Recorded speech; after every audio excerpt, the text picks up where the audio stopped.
नमस्कार मित्रों, मैं मुस्कान गर्जना न्यूज़ के सोच और समझ कार्यक्रम में आप सभी का स्वागत करती हूँ। आज हम बात करेंगे लॉन्ग लाइफ के बारे में।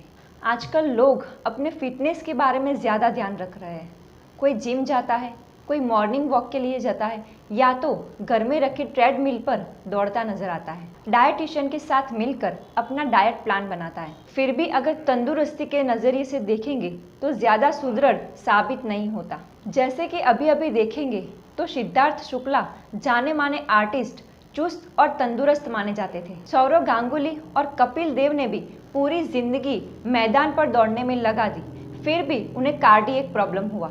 मंदिरा बेदी के पति भी छोटी उम्र में हार्ट अटैक आने की वजह से उनका निधन हो गया। कई लोगों को देखेंगे तो वो कोई परिश्रम नहीं करते या कोई भी डाइट फॉलो नहीं करते, फिर भी उनकी ज़िंदगी लंबी होती है। तो इससे पता नहीं चलता कि फिटनेस और तंदुरुस्ती के लिए क्या किया जाए। दुनिया में ऐसी कई जगह है जहां लोगों का सरेराश आयुष्य दूसरों से ज़्यादा होता है। पीओके के पास उत्तर काराकोरम पर्वत की खाई में 160 किलोमीटर लंबा और 2 किलोमीटर चौड़ा एक विस्तार है। हुंजा नाम की नदी के पास हुंजा नाम का इंडिजीनियस समुदाय रहता है, जिसे यह क्षेत्र पश्चिमी हिमालय के नाम से भी जाना जाता है। ये क्षेत्र अफगानिस्तान, रशिया, चीन और भारत की सरहद के पास आया है। ये हुंजा घाटी में सदियों से हुंजा समुदाय दुनिया से अलग अपने अपने तरीके और अंदाज से रहता है। उनकी जनसंख्या करीबन 87,000 है। ये क्षेत्र में रहने वाले लोग ज्यादा आयु वाले होते हैं, इसलिए यह क्षेत्र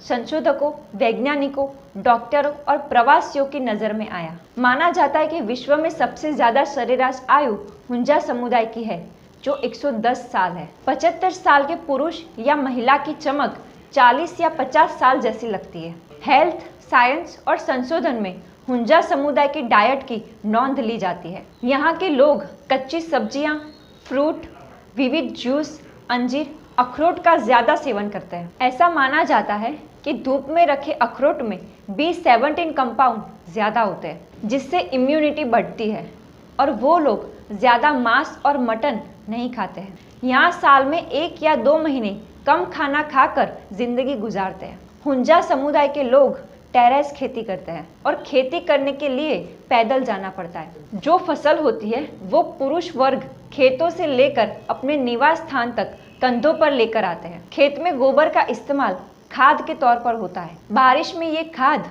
बह जाता है तो फिर से डालना पड़ता है। मतलब कुदरती मेहनत से भरा हुंजा समुदाय व्यतीत करता है। ब्रिटिश काल में आयरिश डॉक्टर रॉबर्ट मैकक्रिशन हुंजा समुदाय के साथ सालों तक रहे।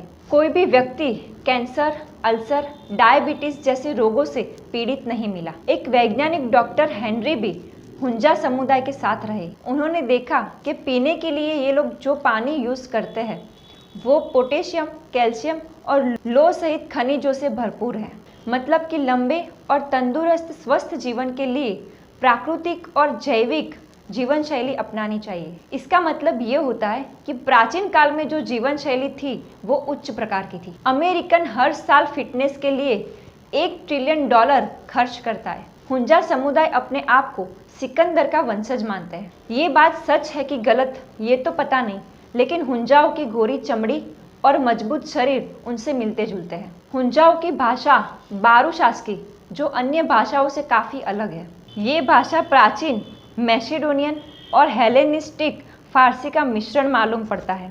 कुदरती जीवन जीने वाले हुंजा समुदाय 1950 तक बाकी दुनिया के संपर्क में नहीं था। जॉन क्लार्क ने lost kingdom of the Himalaya की किताब में लिखा है कि हुंजा घाटी से 25,000 फुट ऊपर के 3 पर्वत और 11 ग्लेशियर दिखाई देते हैं। 70 के दशक में अमेरिकन हेल्थ इंस्टीट्यूट द्वारा प्रकाशित बायोरिदम कैलेंडर में हुंजा जीवन शैली का उल्लेख हुआ है। माना जाता है कि 70 से 75 साल की औरतें भी बच्चों को जन्म देती हैं। इसमें कितनी सत्यता है वो तो मालूम नहीं। जॉर्जिया के पहाड़ी विस्तारों में रहने वाले लोगों की सरेराश आयु 100 साल मानी जाती है। मतलब कि कुदरती जीवन, संतुलित आहार और मेहनत लंबा आयुष्य देती है। धन्यवाद।